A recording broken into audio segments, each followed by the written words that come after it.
पथ का अंतिम लक्ष्य नहीं है सिंहासन चढ़ते जाना, सब समाज को लिए साथ में आगे ही बढ़ते जाना, इतना आगे जहां न कोई छोर नहीं, सभी दिशाएं मिल जाती है उस अनंत नभ को पाना, उस अनंत नभ को पाना, उस अनंत नभ को पाना।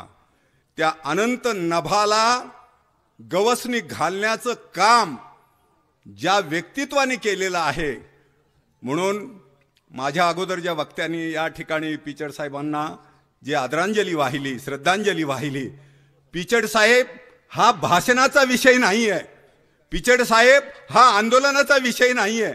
त्याचं कारण असं आहे, त्यांचं आंदोलन कधी विस्फोटक झालं नाही। त्यांनी जे जे नेते तयार केले, जे जे कार्यकर्ते तयार केले, ते कार्यकर्ते आज राष्ट्रीय स्तरावरती काम करतात, हे आपण लक्षात ठेवलं पाहिजे। म्हणून मी मुद्दाम सांगतो, आम्ही अपराधी आहोत, आम्ही गुन्हेगार आहोत।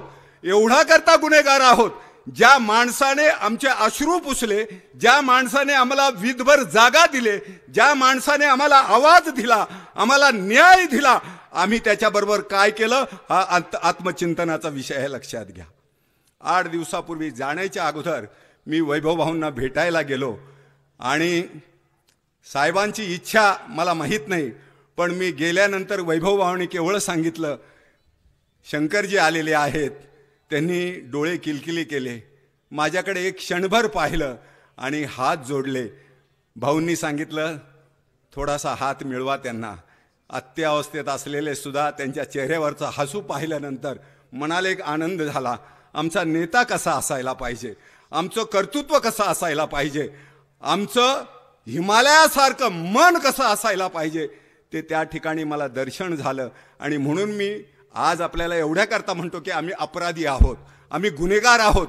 जेवढी सुद्धा भाषणं झाल्यानंतर हे जर त्या तळमळीने, जसं मी धुमाळांना ऐकलं, या माणसामध्ये जो आग त्यावेळेला पेटलेली मी पाहिले, अकोल्यामध्ये का नाही ती आग पेटली, हे आत्मचिंतनाचा विषय आहे। मित्रांनो, मी विनंती म्हणून आपल्याला सांगतो, जगी ऐसा बाप व्हावा, जगी ऐसा बाप व्हावा, त्याचा वंश मुक्तीस जावा। आज हा जो वंश आहे, ही लावलेली जे बीज आहे, आज वैभवरावांच्या रूपाने आपल्या समोर आहे। संपूर्ण कुटुंबाकरता आपण केवळ भाषण केलं नाही पाहिजे, तर यापुढे हे जे बीज रोवलेलं आहे मधुकररावांनी, हे छोटं बीज नाही आहे, याचा वटवृक्ष झाला पाहिजे। आणि भविष्यामध्ये या व्यक्तीला, या विचाराला जर न्याय द्यायचा असेल, तर आपण सगळ्याने आपल्या घराघरामध्ये मधुकरराव पिचड हे निर्माण झाले पाहिजे, हा विचार निर्माण झाला पाहिजे, हा संकल्प आपण या ठिकाणी करावा, एवढी मी आपल्याला विनंती करतो। आणि वनवासी कल्याण केंद्र, ज्या वनवासी कल्याण केंद्राने अनेक डॉक्टर घडवले, इंजिनियर घडवले, वकील घडवले, आमदार घडवले, खासदार घडवले, त्या वनवासी कल्याण केंद्रातर्फे मधुकररावांना मी या ठिकाणी संपूर्ण त्यांच्या परिवारास अभिवादन करतो, त्यांना श्रद्धांजली वाहतो। आणि विश्व हिंदू परिषद, अखिल भारतीय विश्व हिंदू परिषद, बजरंग दलाच्या वतीने, संपूर्ण परिवाराच्या वतीने मधुकररावांना दुखित अंतःकरणाने या ठिकाणी श्रद्धांजली देतो। ओम शांती, ओम शांती, ओम शांती।